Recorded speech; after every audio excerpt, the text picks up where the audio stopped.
pjnet.tv Part 2. It is 9:30 on the East Coast, but our guest is not on the East Coast. He is in the mountains. We'll find out a little closer in a moment. He is our first-time guest number 276. Our bumper is running. We are recording. We are streaming. Our chat room is waiting. He is standing by. Let's count it down to Studio 9, starting now.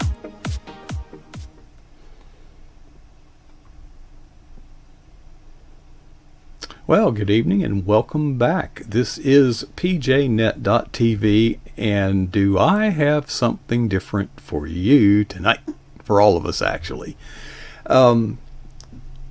Standing by in our green room is the head honcho of BVN. You'll find out more about what that is. But I have to tell you, he is not our age. Most of us watching this are probably well into their 50s. And he isn't. He's half that age probably. And he is got many talents, but among them is he is a musician, and he is a believer. And we are going to crack the mold of everything that you thought or knew about Christian music. And we want to welcome Bevan to our screen, and he will just go by BVN, which is his corporate identity, I guess. Bevan, you're in what state? Colorado, I believe? Yeah, Colorado. And BVN isn't my corporate identity. I would say it's just my artist name. It's an artist? Just my name shortened. So my name's Bevan. So BVN is just without the vowels. Okay. Oh. Right, okay. right. Okay. I got it. Well, folks, how Bevan got to be on the big screen is kind of an interesting story because, as many of you know, PJNet, we produce videos, and we're also now producing audio short stories. And I was in need of a kickstart, a jump start, to get out of the amateurish world of Audacity, audio recording and editing software, to some of the big boy stuff. And Bevan was actually my tutor, and it was quite interesting because Bevan, I believe most of the people that you tutor don't come in knowing much. I guess they come in from a wide range of experience. Mm-hmm. Right, yeah, and I tutor all sorts of different things too, so I really only, especially through Varsity Tutors, which I tutored from, only tutored 4 people in audio engineering, and most of them, it's for music, which is my background is in. So I was expecting that, but I think we talked about the basics and then looked into some potential DAWs. Yeah. Folks, DAW, D-A-W, is Digital Audio Workstation. In other words, software that you can edit and record and produce audio recordings. You're into music, but my idea of music is Fleetwood Mac, Elton John. Okay. My idea of church music is the Old Rugged Cross. Okay. But it's my understanding that there are other genres of music out there that are, in fact, sharing the good news of Jesus Christ. How so? Yeah, it can infiltrate wherever it needs to, right?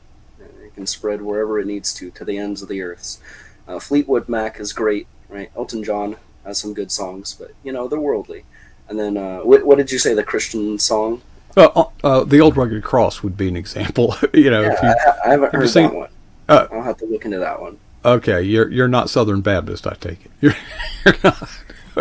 The hymnal, right. Bevan, I'm serious, and I'm not trying to disparage anybody.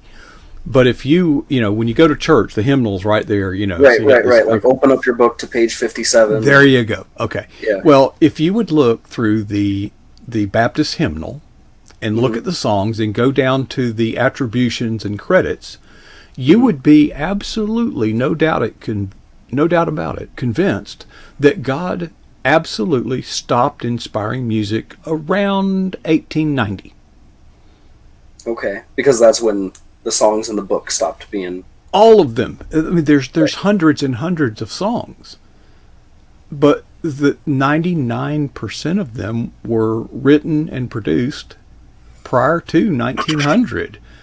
Right, right. Now, by the way, there's an odd exception to that, and you may not be old enough to know who I'm talking about. Cat Stevens. Okay. Morning. Don't know who I mean. You don't know who I'm talking about, do you? I might if I look them up, but Well, just go based on Google Cat Stevens. He was a Cat pop. Stevens. Let's see. Yeah, he was a pop star back in the 70s, and he, I believe, is Iranian, but it was here in the U.S. In London, and he did a song called "Morning Has Broken." And wouldn't you know that Cat Stevens, the song "Morning Has Broken," is in the Baptist hymnal. Oh, interesting. And as best I know, I think now by the way, today Cat Stevens is known as, oh gosh, something Islam. He changed his name. He converted. He always, I think, has been Islamic, but he just got completely out of the music industry. Right. And I wish I could think of his name, but Cat Stevens was his name when he was recording. Right. But when I met you and you started, I forget how, well, we were talking about audio, and you started talking about music, and you started talking about rap music, and I just wanted to go, ugh. Yeah, what right. possible not your good? generation. What possible good? That's not even artistic. There's no artistic merit in this stuff, right? Mm-hmm. No, there is. Yeah, well, I don't know. Tell me. Well, that was your thought, right? So, Yeah. I think it kind of relates to the idea in like that we see in the Book of Acts. God was presenting the gospel first to the Jews, even after Christ was crucified and he revived. He still went to the Jews through Peter and then eventually even Paul, right? And then Paul was given that vision, right? Like slay and eat, rise, slay and eat. All the unclean animals. Which is to go and say, like, go and spread, like, the message of the gospel to the Gentiles, to an unclean people. It says, like, don't call unclean what God has cleansed. And I think, like, rap music's just another example of that, where you take something that was created out of the originality and the creativeness of humans who are made in the image of God, and it's poisoned by the serpent. For sure, it's poisoned by the serpent. And, rap music definitely got more venomized and bitter, like in the 80s and in the 90s when, like, gangster rap came around. And there was just a bunch of awful music that slowly compounded to create this image of, like, vileness that promotes sin. But in that same sense, I think God can then infiltrate that, right, and spread his light and his salt within that genre in order to reach people who connect with that genre, who are in that millennium, who are in that generation, and can use that art, and people who are inclined to that art in order to spread the gospel. And I think the thing about rap is it's just the same as any genre where when it comes out, the generation beforehand is going to go like, oh no, that's awful, But in the same sense, it can be used for good. It can be used for even more good than it is used for evil. Well, I've heard it said, and let me get your take on this, there's really no such thing as Christian music. There are only Christian lyrics. Right, because the instrumentals are not evil in essence. Yeah, I don't know. I don't know if I'd have a take on that. Here's what I do know, though, is music is one of the few things that is upon the earth that is also in heaven, right? So it's like one of the few things that we're going to take part in while on the earth, and then take part in while in heaven. Which I've never thought of that. I've never thought of that. Like fighting, sports, like there's not going to be football in heaven. Right, at least presumably, we don't know about that, but there will be music, right? Because we're gonna like sing on the earth, and then we're gonna sing in heaven, praises unto the Lord. I never thought of that. Yeah. I never thought of that, Bevan. That's a good one. I will have to contemplate that, because I think so highly of football, and I think so lowly of music. I used to be a disc jockey. I should think highly of music. But if you work in commercial radio, it's sort of like if you love to go fishing. It's fun, but if you were a professional fisherman, you would soon hate fishing. It would be, I got to see the dark side of the industry. Now, I worked with some wonderful people. Don't misunderstand me, but the business end of commercial radio is very, well, it's very pagan. Right. And lacks any spiritual discernment. And you are exactly spot on when you said earlier, when a new genre appears on the horizon, it is immediately held in contempt and condemned by previous generations. And that was exactly the case. The music that I love, Elton John, Fleetwood Mac, and others, that was from the pit of hell. When I was a teenager, I would hear my Sunday school teachers tell me. But many of those artists, or some of those artists, have found the Lord. Elton John, by the way, in one of his most notorious albums called Rock of the Westies, that was produced in a recording studio in Colorado. And it's called the Cocaine Album because that's pretty much all they did, was use cocaine and produce this music. His bass player was named Caleb Quay at the time, and that was a new bass player for the Elton John band. But Caleb Quay is now preaching the gospel of Jesus Christ. And it's fascinating that, so for those who see this and think of rap music as rotten to the core, which I would kind of concur with it, when I'm just getting gas or something, and they got this crap playing. I mean, every other word is words I'm not going to pronounce. Mm-hmm. Did rap music get a bad reputation, or did they earn it? I feel like so there's a lot of evil in every music genre. And it's slowly been compounding.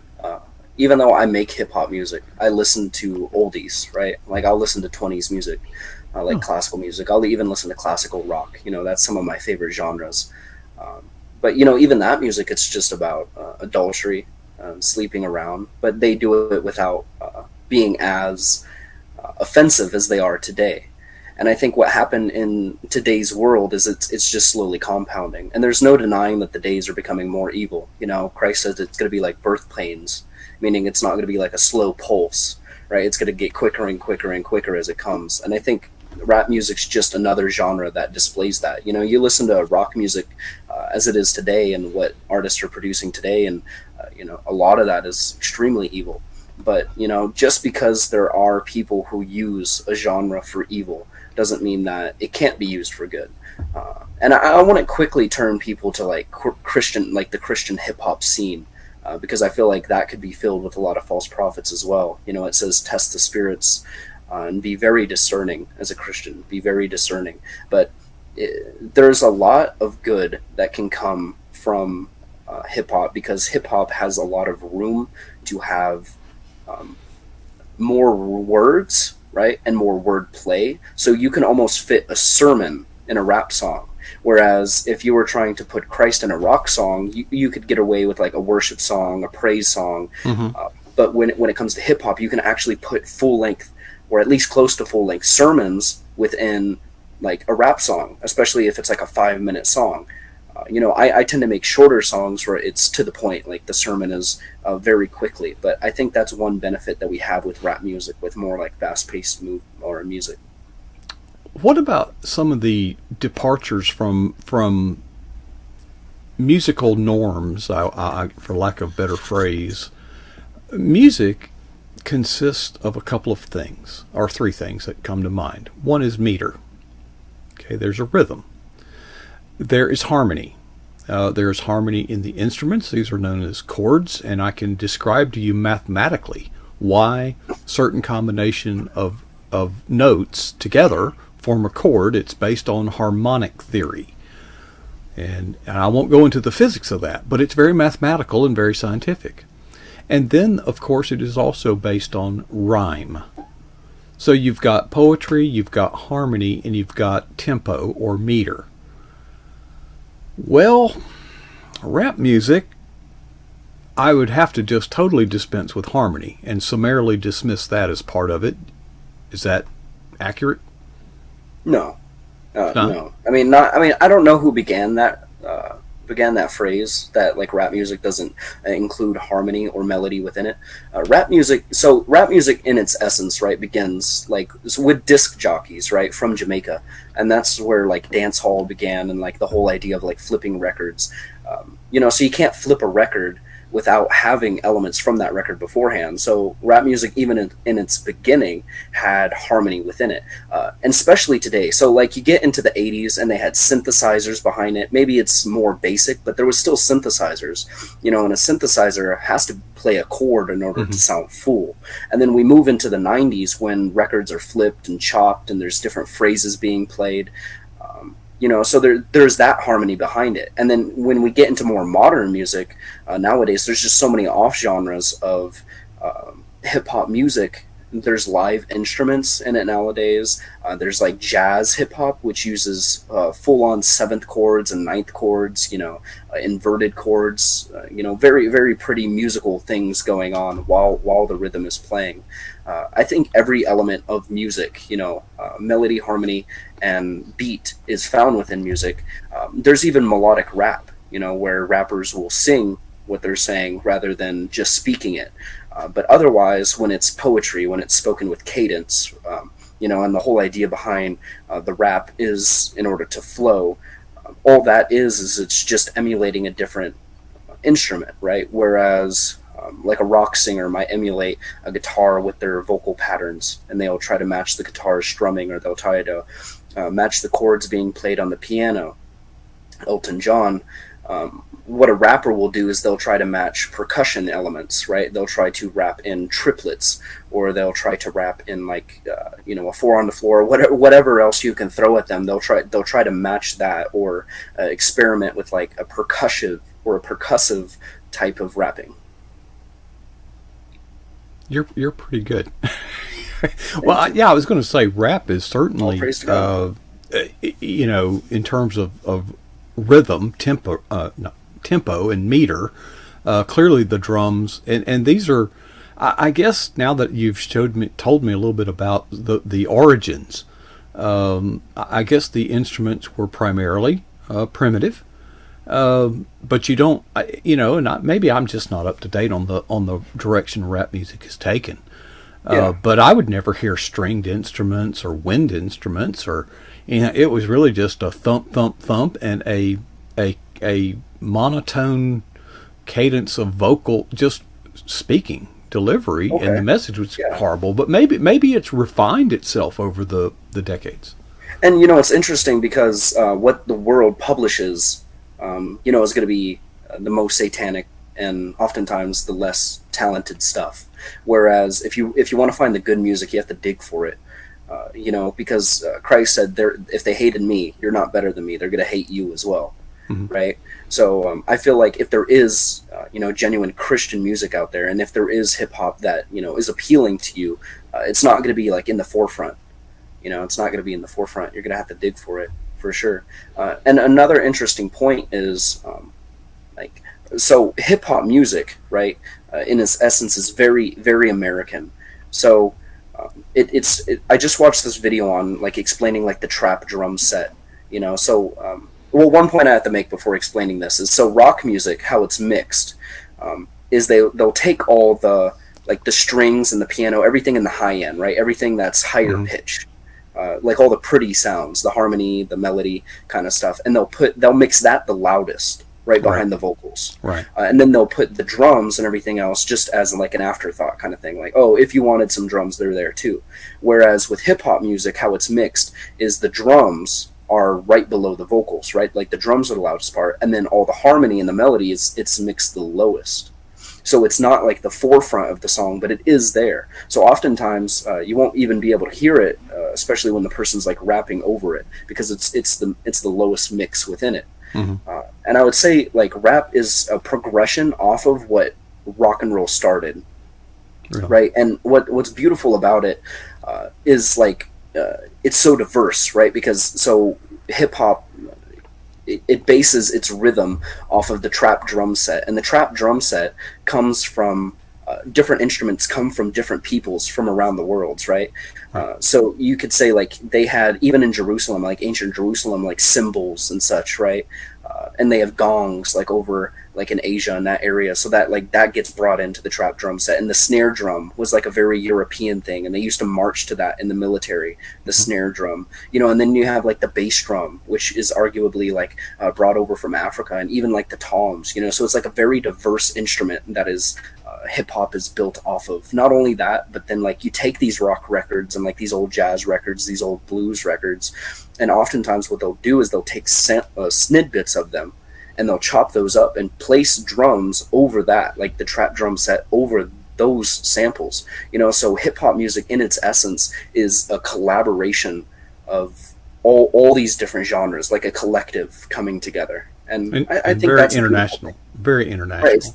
Right. So in that sense, it can appeal to many peoples. There's trap all over the world now, for sure. So I think that not only makes it a better ground for Christians to evangelize within, but I think it makes people more receptive to be able to hear a gospel message through hip hop. Bevan, I'm watching the time. We're almost out. There's a conversation we had that I think we can really cap this off with, because, folks, if you haven't cared a thing about what has been said thus far, you don't care about the technical parts of it.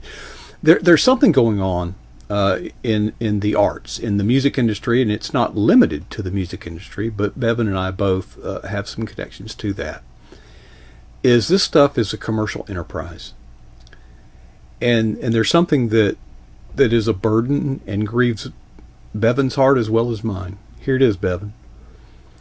If you are a worldly, pagan musician or artist of other kind and want to live out that pagan lifestyle on a stage, the producers and the people that profit from that will throw money at you, and you will live, like a rock star. Limousines, airplanes, travel, money, gold, everything, all the world has to offer. Yet, if you are a Christian and want to devote yourself to musical expression to share a gospel-based message, well, you're on your own. Mm. And you're probably condemned to poverty. And why is it that we as Christians do not go out and compete in the marketplace with the same vigor, rigor, determination, capitalization, and motivation as our pagan counterparts? Mm-hmm. That's a good question. So I think it begins with the idea that the independent musician has more of an opportunity nowadays than ever before. I have written, produced, mixed, and mastered my own album. Took the album cover art from scratch, produced it. It's in Spotify, Apple Music, everywhere. Just me, and the Lord guided me through the entire process. I'm not boasting, but I'm saying like I didn't have money thrown at me, whereas that could never have been done before, right? So I think there is a movement going on, right? And there are artists who are being heard, who are spreading the gospel through their music, and I think it is occurring. But on the other end of the spectrum, it's this isn't our kingdom. This isn't our kingdom. We're not called to flashy lights. We're not called to gold. And while it is important that we spread the gospel message, we're not going to be seen like the rock stars, because we're not the rock stars. We're the saints. Well, I think that's a very good point, Bevan. But my concern is that the fuel in the tank that gets this stuff that is produced heard in the marketplace as music, played on radios, and I could tell you some horror stories about how it is decided what music gets played on the radio. Money is the fuel inside that tank. And while you are absolutely spot on, PJNet is another example. What we're doing here, it would have been unthinkable. It would have cost hundreds of thousands of dollars, when today you can do it as a hobby, so to speak.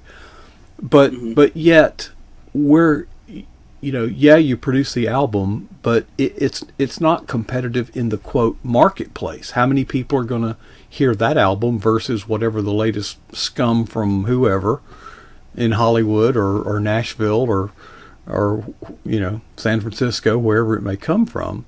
We're at a disadvantage because we just don't have money behind us. Mm-hmm. Yeah, and the hope is that when Father calls you out of the secular world, that people like you and I, who are doing it independently against the odds, he'll bring the people who need to hear this kind of content to us, so that we can provide something to them. Whereas I think the worldly viewpoint is, and you said it's very pagan, is what can you give me, right? It's very cutthroat.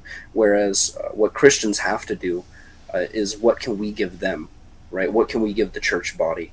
What can we present to others? And I think that is important. I think it is important to be competitive, and it is important to even be able to finance your ministry. Paul sold tents that way he could finance his. But I don't think we'll ever see a Christian who is as loved in the world as like a modern rock star. But again, this isn't our kingdom. But one day, everything that is hidden will be revealed. And I think that's our hope, and that's what we can hold on to. And thank God that Father has put motivation in young people's hearts, and even older people's hearts, to pursue the arts and to develop craft, even though they will not find a reward on this earth. Because we need that. Well, and at the same time, Bevan, we are commanded to do our work as unto the Lord. That is a very clear call to excellence. And yet excellence, while it's easier today than it was, but we want to be competitive and we want to win, but we're doing it as unto the Lord, and our reward will be, well done, my good and faithful servant. So, Bevan, it's been a lot of fun. You've been very enlightening. I appreciate you sharing with us tonight. Yeah, thanks for having me. And you've opened my eyes, and I am just glad. Even though hip-hop and rap is not in my musical taste, I am enthusiastic that you are leading a younger generation in a path that is consistent with the gospel message, when the easier path would be to go a different way. So stay true to the cause, and we appreciate you sharing. I've learned a lot, and it's been a real pleasure having you join us tonight, Bevan. You're a champ. Awesome. Thank you very much for having me. All right, you are the man. Well, folks, that was new. I learned some stuff. I hope you did too. Oh, by the way, we got some new cameras I thought I'd show you. Hey, there's one of them, and we have others, but would you believe that there's 10 cameras in here? Okay. There really is 10. Wow, I'm just reeling from that. I hope you gained as much from that as I did. I'm just glad that there's young people out there that are serving the Lord in expressing themselves in a godly way, and reaching out to others that we can't reach them, folks. They're not listening to the old rugged cross. They don't want to hear that. Maybe we need to learn to talk in the way they listen. I don't know. Anyway. Well, folks, that's going to wrap it up for me tonight, and it's been a wonderful night. 2 first-time guests. First-time guest number 275 and 276. I said 275 last night, and I found out I was wrong. I counted. But I got it right this time. That was 276 different people. Gosh, we are so blessed. We are so blessed. And we've got more coming. Go check out pjnet.tv. There you will find the schedule. There's a link, and you will find the schedule of appearances. And thanks to Barbara for arranging so many of the guests virtually all of them. Okay, I mean, just all of them. But we'll be back tomorrow night at 9 p.m. Eastern, and we look forward to seeing you then. Until then, I have an assignment that I would like to offer you. I have no authority to tell you to do it. I just want to offer this assignment as a challenge, and it's just to ask yourself, and answer yourself honestly and candidly. 2 simple yet profound questions. First, what is the boldest thing that you have ever done for Jesus Christ? And second, how long ago was it when you did that? Those 2 questions together form the challenge, and that is to never be satisfied with either answer.